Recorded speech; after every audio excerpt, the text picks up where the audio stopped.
4장 13절에서 18절까지 말씀입니다.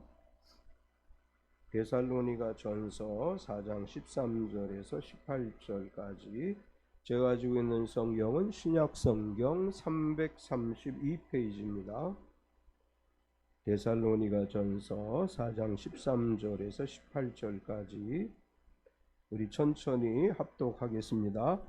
형제들아, 자는 자들에 관하여는 너희가 알지 못함을 우리가 원하지 아니하노니 이는 소망 없는 다른 이와 같이 슬퍼하지 않게 하려 함이라. 우리가 예수께서 죽으셨다가 다시 살아나심을 믿을진대 이와 같이 예수 안에서 자는 자들도 하나님이 그와 함께 데리고 오시리라. 우리가 주의 말씀으로 너희에게 이것을 말하노니 주께서 강림하실 때까지 우리 살아남아 있는 자도 자는 자보다 결코 앞서지 못하리라. 주께서 호령과 천사장의 소리와 하나님의 나팔 소리로 친히 하늘로부터 강림하시리니 그리스도 안에서 죽은 자들이 먼저 일어나고 그 후에 우리 살아남은 자들도 그들과 함께 구름 속으로 끌어올려 공중에서 주를 영접하게 하시리니 그리하여 우리가 항상 주와 함께 있으리라. 그러므로 이러한 말로 서로 위로하라. 아멘. 우리 482장 찬양하시고 말씀 나누겠습니다.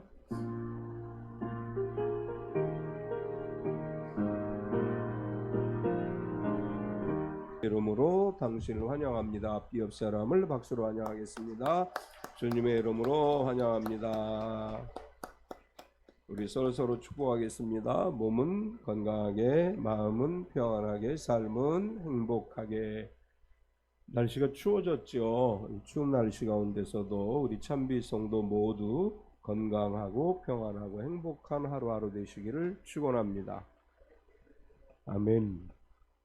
주보에 있는 글 소개해 드리겠습니다. 경계를 넘어설 때 나이 50살의 크레파스를 들고 처음 그림을 시작한 원은희 작가는 말했습니다. 반드시 경계를 넘어서야만 보이는 것이 있다. 넘어서기 전에는 결코 짐작조차 할 수 없는 진실을 경계를 넘고 서고 나서야 비로소 이해할 수 있게 된다. 넘어선다는 것은 용기로부터 시작한다. 용기는 늘 기쁨을 가져왔다. 경계를 넘는다. 충분히 기쁘고 감사할 준비가 됐다.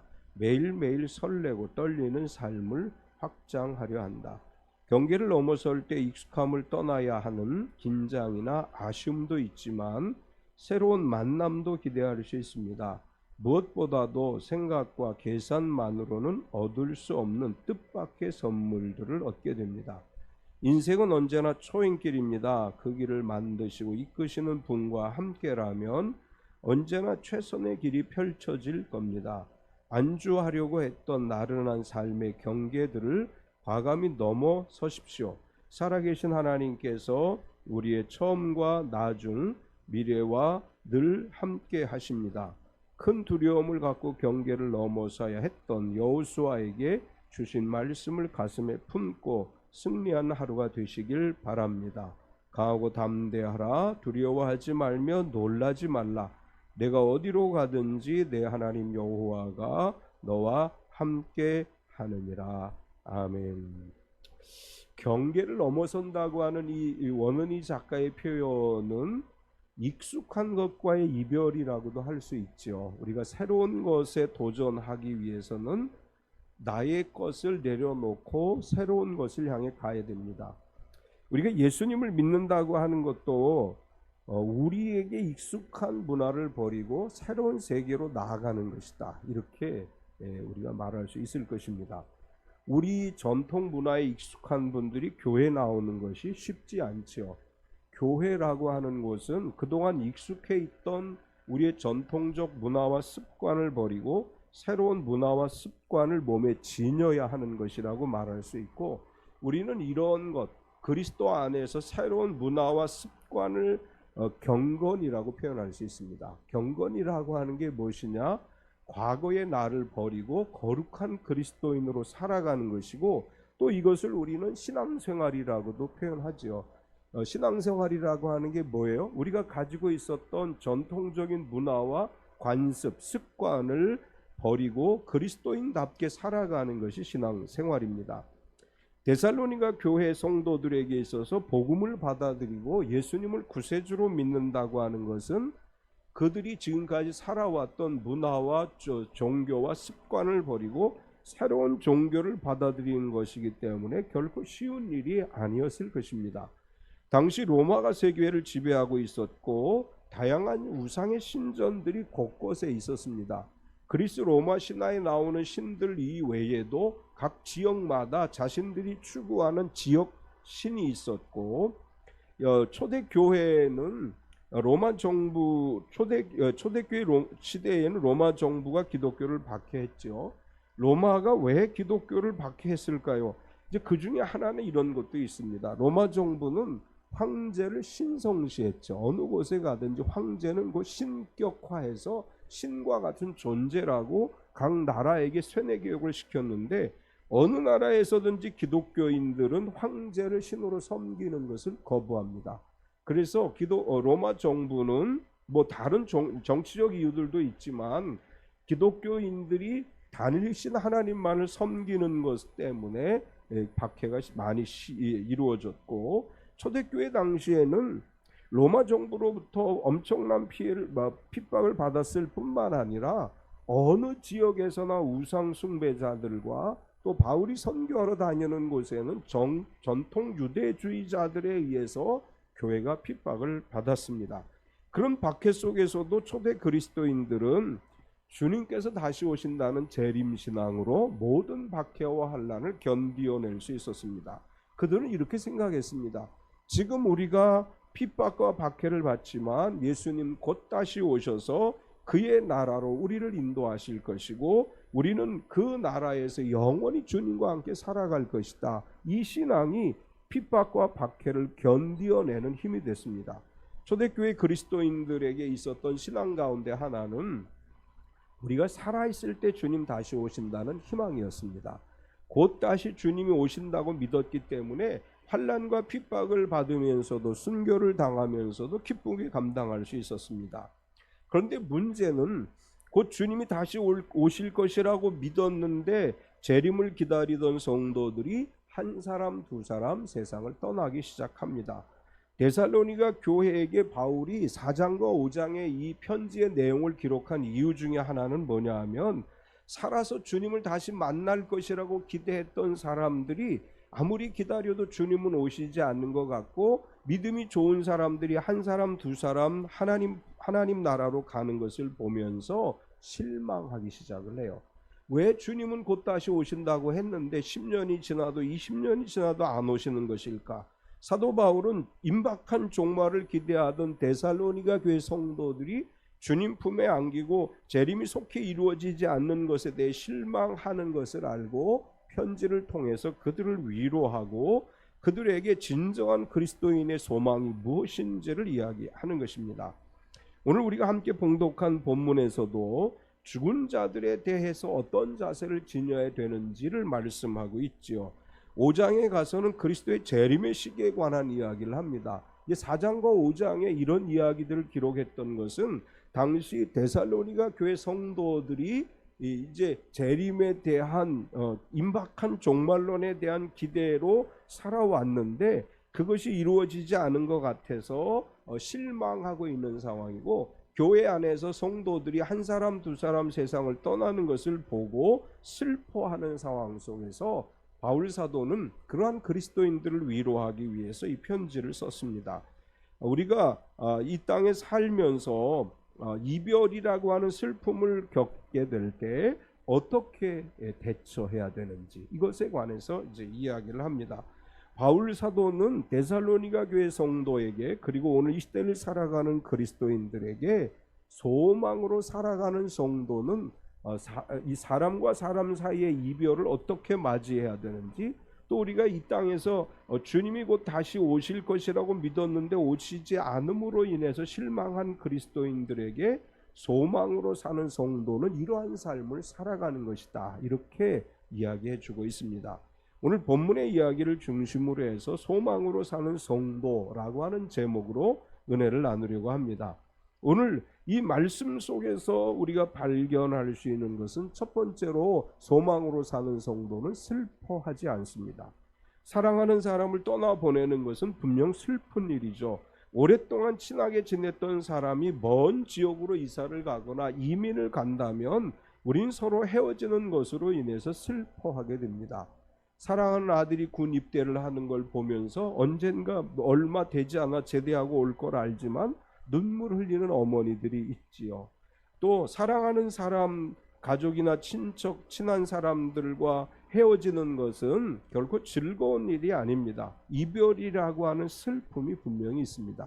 우리가 언젠가 다시 만날 거야 그렇게 이야기하지만 그래도 헤어지는 그 순간은 누구나 다 슬퍼하게 돼 있습니다. 우리와 함께 생활하던 가족이나 사랑하는 사람, 잘 아는 사람이 어느 날 갑자기 세상을 떠나게 되면 그건 분명 슬픈 일이에요. 지난주에도 우리 이 목사님 부군께서 한 분 소천을 하셔서 세종시를 갔다 왔는데, 장례식장을 갔다 왔는데, 저 이제 다른 건 잘 못 찾아가도 장례식장만큼은 꼭 찾아가려고 노력을 하고 찾아가고 있는데, 장례식장에 가면 다 슬픔에 젖어 있는 사람들이 있습니다. 오늘 바울 사도는 데살로니가 교회 성도들에게, 그리고 이 시대를 살아가는 모든 그리스도인들에게 사랑하는 사람을 떠나보낼 때 슬퍼하지 말라고 권면을 하는데, 그 왜 슬퍼하지 말아야 되느냐? 이렇게 얘기해요. 죽은 것이 아니라 자는 것이다. 13절을 보면 형제들아 자는 자들에 관하여는 너희가 알지 못함을 우리가 원하지 아니하노니 이는 소망 없는 다른 이와 같이 슬퍼하지 않게 하려 함이라. 그리스도인들에게 있어서 죽음은 죽음이 아니라 잠을 자는 것입니다. 죽음은 다시 깨어나지 못하는 것이라면 잠은 다시 깨어나는 거죠. 우리가 예수님을 구세주로 믿고 구원받은 성도라면 우리가 육신의 잠을 잔다고 할지라도 주님께서 다시 우리를 깨어나게 하실 것이기 때문에 죽음에 이른 상태가 아니라 잠자는 것이다. 바울 사도는 이렇게 이야기합니다. 하나님을 믿는 사람들의 죽음은 영원한 죽음이 아니에요. 우리는 이 땅에서 잠시 살다가 우리 육체가 잠들게 되면 어느 순간에 주님 다시 오실 때 다 깨어나게 됩니다. 따라서 바울 사도는 잠자는 자들에 대하여 슬퍼하지 말라 이렇게 이야기하는 것입니다. 한밤중에 잠을 자고 있는 사람을 보고 슬퍼서 펑펑 눈물 흘리는 사람은 없지요. 한밤중에 잠자는 사람을 보면 아 그래 잘 자고 있구나 그렇게 생각하고 마음을 편하게 갖듯이 우리 주님께서 말씀하시기를 육신의 잠을 자는 사람들을 헤어지는 슬픔이 분명히 있지만 그것을 오랫동안 간직하지 말라 이렇게 말씀하시는 것입니다. 영원히 헤어지는 것이 아니기 때문에 우리는 슬퍼하지 말아야 된다. 그리고 왜 또 슬퍼하지 말아야 되느냐 하면 슬퍼하는 사람들은 소망이 없는 사람들이기 때문이다. 이렇게 말씀을 합니다. 13절을 다시 보면 형제들아 자는 자들에 관하여는 너희가 알지 못함을 우리가 원하지 아니하노니 이는 소망 없는 다른 이와 같이 슬퍼하지 않게 하려 함이라. 소망이 없다고 하는 것은 그리스도의 재림에 대한 소망, 다시 살아날 것에 대한 소망이 없는 것을 이야기하는 것입니다. 예수님을 믿지 않는 사람들은 죽으면 끝이라고 생각하는 거예요. 죽으면 더 이상 살아나지 않는다고 생각하기 때문에 소망이 없기 때문에 슬퍼하는 것이지만 우리는 성도가 부활에 참여하고 혼인잔치에 참여하고 영원히 주님과 함께 살아가는 소망을 가지고 있기 때문에 슬퍼할 필요가 없다는 것입니다. 예수님의 재림이 없다면 그리고 이 세상 살다가 죽는 것으로 모든 것이 끝나는 것이라면 그러면 슬퍼해야 돼요. 다시는 볼 수 없기 때문에. 그러나 우리가 육체의 잠에서 깨어나듯 주님께서 다시 오실 때 우리가 주님과 더불어 다시 살아날 것이기 때문에 소망 없는 사람들처럼 슬퍼하지 말라고 말씀합니다. 우리 모든 성도는 언젠가 하나님의 부름을 받아서 육신의 잠을 자게 돼 있습니다. 그러나 마지막 때 부활체를 입고 다시 살아날 것입니다. 바울 사도께서 말한 소망은 바로 이런 소망이에요. 따라서 소망 없는 사람들처럼 슬퍼하지 말라. 물론 헤어지는 건 슬픈 일이에요. 여기서 말씀하시는 슬퍼하지 말라는 것은 슬픈 감정을 오래 간직해서 마음의 고통을 느끼지 말아라, 그런 뜻입니다. 또 사도 바울은 우리는 영원한 이별을 하는 것이 아니다, 이렇게 말씀을 하지요. 14절 보면 우리가 예수께서 죽으셨다가 다시 살아나심을 믿을진대 이와 같이 예수 안에서 자는 자들도 하나님이 그와 함께 데리고 오시리라. 예수님의 지상 재림을 믿는다면 재림할 때에 성경은 뭐라고 기록하느냐 하면 죽은 자들이 먼저 일어나고 라고 이야기해요. 이제 예수님이 지금 이 순간에 오신다면 예수님이 오시는 순간에 이미 땅에 묻혔던 사람들이 다 부활하는 거예요. 그리고 우리가 다 같이 주님을 만나게 돼요. 그래서 우리가 영원한 이별이 아니고 주님이 다시 우리가 죽었다고 표현하는 사람들을 부활의 채로 입고 다시 오셔서 천국에서 혼인잔치를 하고 영원히 주님과 함께 살아갈 것이기 때문에 영원한 이별이 아니니까 슬퍼하지 말라. 잠시의 이별이다. 요즘은 제가 장례를 치르게 되면 고인이라는 표현을 쓰지 말자, 이렇게 이야기해요. 지금 이제 기독교 장례 문화 가운데 하나의 특징이 고 누구누구 목사, 고 누구누구 집사, 장로 이렇게 쓰지 말자. 왜냐하면 완전히 헤어지는 게 아니고 다시 만날 것이기 때문에, 다시 만날 희망을 갖기 때문에 고인이라고 하는 표현을 쓰지 말자. 제가 우리 목사님 중에 한 분 소천하셨을 때도 순서지를 만들 때 제가 다 빼라 그랬어요. 고인이란 말은 빼고 목사님 천국 환송 예배라고 하자. 요즘은 장례 이렇게 알림톡도 이제 기독교적 알림톡으로 바뀌어져 가는데, 우리 박현환 목사님 어머니 돌아가셨을 때 보니까 그 어머니 한복 입은 아주 아름다운 모습, 그리고 천국 환송 이렇게 해서 이제 안내장을 돌렸어요. 우리 영원히 헤어지는 거 아니에요. 다시 만나요. 영원한 이별이 아니기 때문에 잠시 헤어짐의 슬픔은 있지만 슬퍼하지 말라, 이렇게 말씀하고 있습니다. 우리가 소망으로 사는 성도라면 두 번째로 부활신앙으로 살아가야 됩니다. 재림신앙으로 살아가야 돼요. 소망으로 사는 성도는, 그리고 사랑하는 사람을 먼저 보낸 슬픔을 가진 성도는 부활과 재림신앙으로 살아가야 된다. 이제 이렇게 얘기합니다. 사랑하는 사람을 먼저 떠나보내면 3년 정도 마음이 힘들다, 그렇게 얘기해요. 아주 사랑했던 남편이나 아내, 자녀나 부모님을 떠나보내면 3년 정도 그 슬픔을 견디는 시간이 필요하다. 그리고 심리학자들은 1년 안에 1년 정도를 잘 견디지 못하면 우울증이나 극한 슬픔에 빠질 수 있다, 이렇게 경고를 합니다. 우리가 하나님을 믿는 성도로서 이런 슬픔을 이길 수 있는 것은 우리에게 소망이 있기 때문이다. 바울은 이렇게 이야기하면서 부활과 재림신앙으로 살아가라고 권면해주고 있습니다. 우리는 부활과 재림신앙으로 살아가는 사람들입니다. 우리에게 부활과 재림신앙으로 살아간다는 것은 예수님께서 부활하심을 믿는 것으로 시작되는 거죠. 14절을 다시 봅니다. 우리가 예수께서 죽으셨다가 다시 살아나심을 믿을진대 이와 같이 예수 안에서 자는 자들도 하나님이 그와 함께 데리고 오시리라. 우리 신앙은 하나님이신 예수님께서 인간의 몸을 입고 성육신하셨고, 그분이 우리의 죄와 모든 허물을 대신 짊어지시고 십자가에 죽으신 것을 믿는 거예요. 그것으로 끝나는 것이 아니라 그분께서 3일 만에 부활하셨습니다. 우리의 신앙은 그리스도의 죽으심과 부활을 믿는 신앙이에요. 예수님 나의 죄를 대신해서 죽으셨습니다. 예수님 나의 죽음을 대신해서 십자가를 지셨습니다. 그러나 그분이 부활하셨습니다. 이것이 기독교 신앙의 핵심이에요. 우리는 죽으신 예수 그리스도를 믿는 것이 아니고 부활하신 예수님을 믿는 거예요. 우리의 신앙이 부활 신앙이 될 때 우리가 어떤 상황에 놓이든지 부활 신앙으로 슬픔과 아픔과 고난과 역경을 이겨낼 수 있습니다. 바울은 데살로니가 교회 성도들에게 이 시대를 살아가는 모든 그리스도인들에게 이렇게 말하는 거예요. 예수 그리스도께서 우리를 위해 죽으셨지만 다시 살아나셨다. 이것을 믿으라. 그리고 부활하신 주님이 우리를 데리러 오실 것이고, 부활하신 주님이 재림하실 때 모두가 다 부활체를 입고 영원히 주님과 더불어 살아가게 될 것이다. 이렇게 말씀합니다. 부활신앙이 우리의 신앙이고 우리의 소망입니다. 예수님의 부활을 믿는다면 죽음이 끝이 아니다라는 것을 우리가 믿게 되지요.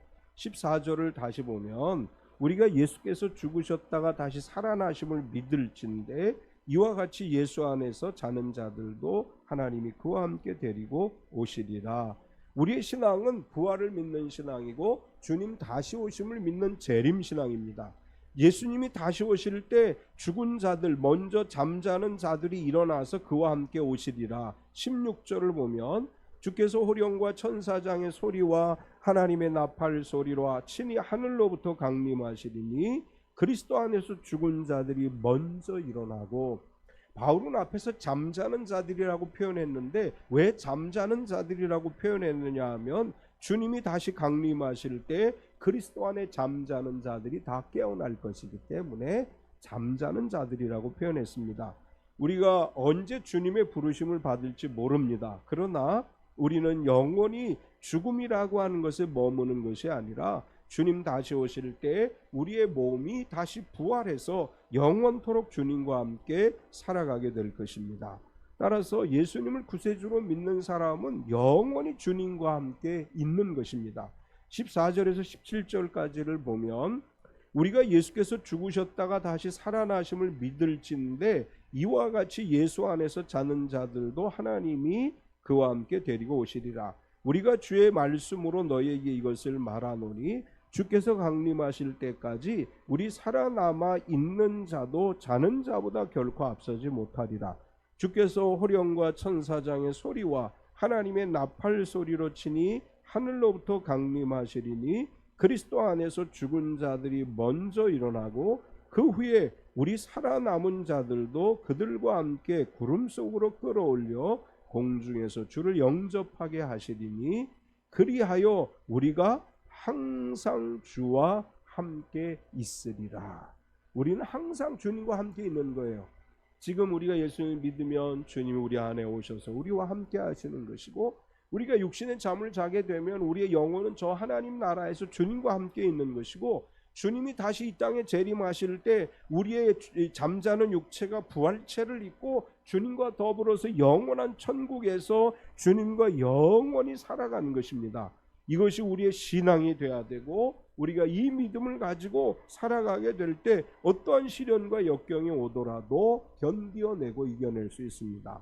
우리가 살아가는 저 천국은 어떤 곳이죠? 계시록 21장 3절과 4절에 보면 같이 한번 우리 읽겠습니다.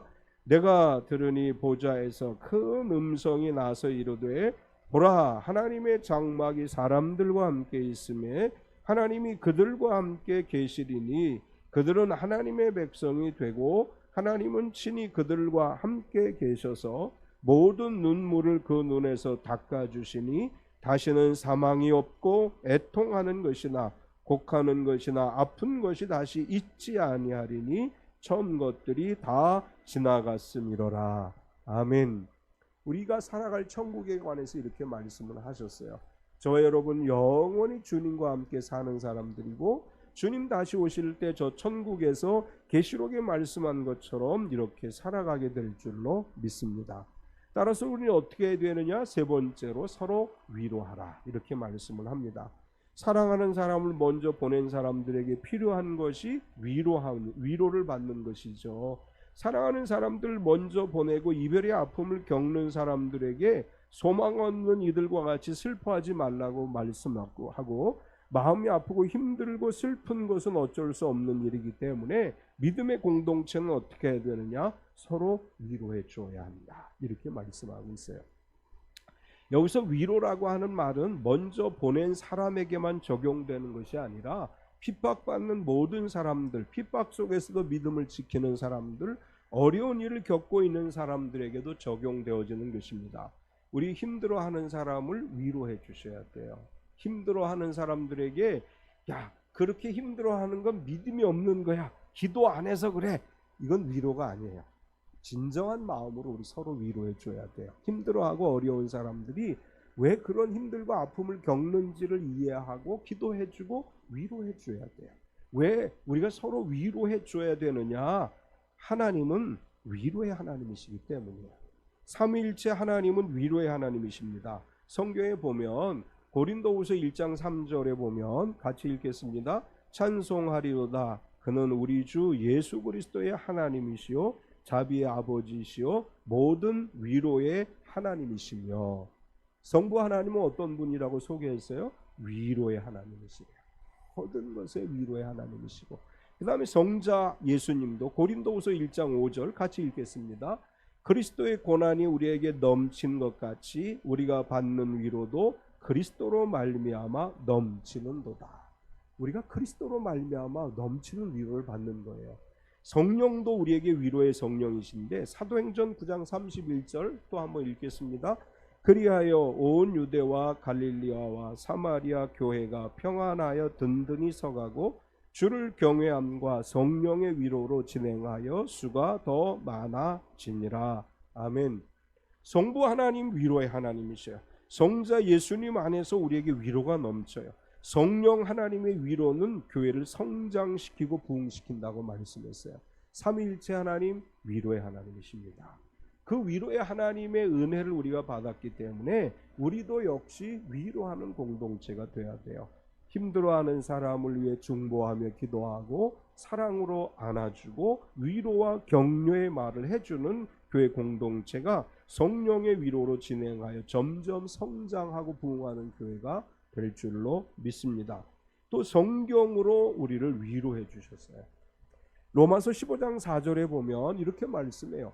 무엇이든지 전에 기록된 바는 우리의 교훈을 위하여 기록된 것이니 우리로 하여금 인내로 또는 성경의 위로로 소망을 가지게 함이니라. 성경을 읽고 묵상할 때 성경이 우리를 위로해 주신다는 말씀이에요. 여러분 다 경험해 보셨죠? 힘들고 어려울 때 성경을 읽으면 그 어느 순간에 성경 말씀이 나에게 위로가 되고 힘이 되죠. 그래서 우리가 성경으로 말미암아 위로와 힘을 얻었기 때문에 우리도 가서 사람들에게 위로를 주고 소망을 주고 희망을 줄 수 있어야 된다고 하는 것입니다. 힘들고 어려울 때 말씀을 묵상하세요. 말씀이 우리에게 위로가 됩니다. 힘들고 어려울 때 말씀을 붙들고 기도하면 그 말씀 안에 성령의 위로가 임하게 되고 또 성자 예수님이 우리 안에 오셔서 우리를 도우시고 성부 하나님의 위로로 말미암아 우리가 어떤 어려움도 이기고 승리할 수 있습니다. 우리 안에 어려움 당하는 분, 가족과의 헤어짐을 경험하시는 분들에게 믿음으로 위로하고 같이 기도해 주어서 우리가 함께 더불어 주님의 나라를 이루어가는 교회가 되어야 될 줄 믿습니다. 결론적으로 바울은 그래서 이렇게 우리에게 이야기하는 거예요. 서로 위로하는 공동체가 되라. 18절을 보면 그러므로 이러한 말로 서로 위로하라. 바울 사도를 통해서 주신 말씀을 통해서 소망으로 사는 사람들은 재림과 부활신앙으로 살아가기 때문에 어떤 어려움과 박해와 가족과 헤어짐의 슬픔이 있더라도 서로 위로하고 격려하며 더불어 하나님 나라를 세워가야 한다고 말씀하고 있습니다. 교회는 공동체입니다. 우리 한 사람 한 사람이 교회가 되고 또 교회는 서로 하나 되어 위로하고 격려하고 중보기도 하고 사랑으로 하나 되어 주님의 몸을 세워가는 것입니다. 나만은 주님의 용사가 되는 것은 교회가 아니에요. 함께 더불어 위로하고 격려하고 소망으로 하나 되는 것이 교회입니다.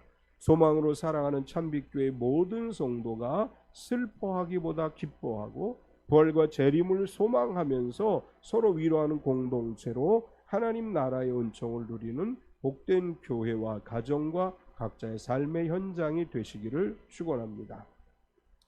참 좋으신 하나님 감사합니다. 오늘도 우리가 주님을 바라보고 의지하며 믿음으로 하나님의 말씀을 들었습니다.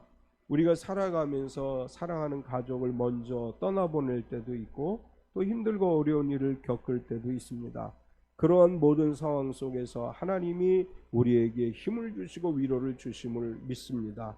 우리가 소망 없는 이들과 같이 슬픈 감정에 오래 빠져 있지 않게 하시고 또한 예수님의 부활과 재림을 믿을진데 항상 하나님을 바라보며 의지하며 감사하며 살아가는 삶이 되게 하시되, 우리 참빛교회가 서로를 위로하는 위로 공동체, 사랑의 공동체, 중보기도의 공동체가 되게 하여 주시옵소서. 우리가 서로 하나 되어질 때 이곳에 성부, 성자, 성령 하나님의 위로와 함께 하신 은혜가 임할 줄로 믿습니다. 사랑하는 주님, 특별히 이 시간 우리 질병으로 인해 또 사고로 인해 육체적 고통을 당하는 이들을 위해 기도합니다. 우리 김태진 형제 잘 치료되게 하여 주시옵소서. 사랑하는 우리 김태현 집사님 잘 치료되게 하여 주시옵소서. 사랑하는 우리 장동순 집사님 건강하게 이 겨울을 지내게 하여 주시옵소서. 사랑하는 주님, 우리 유민재 형제를 붙들어 주셔서 디스크 파열로 어려움을 겪고 있습니다. 우리 주님 친히 안수하셔서 그 허리 디스크가 치료되고 회복되게 하여 주시옵소서. 우리 부모님들 건강하게 지켜주시고 우리의 자녀들 건강하게 지켜주시옵소서. 군복무 중인 자녀들 주님 건강하게 전역하게 하시고, 또 올해 내년에 입시를 준비 중인 자녀들 건강하게 잘 견디어내게 하여 주시옵소서.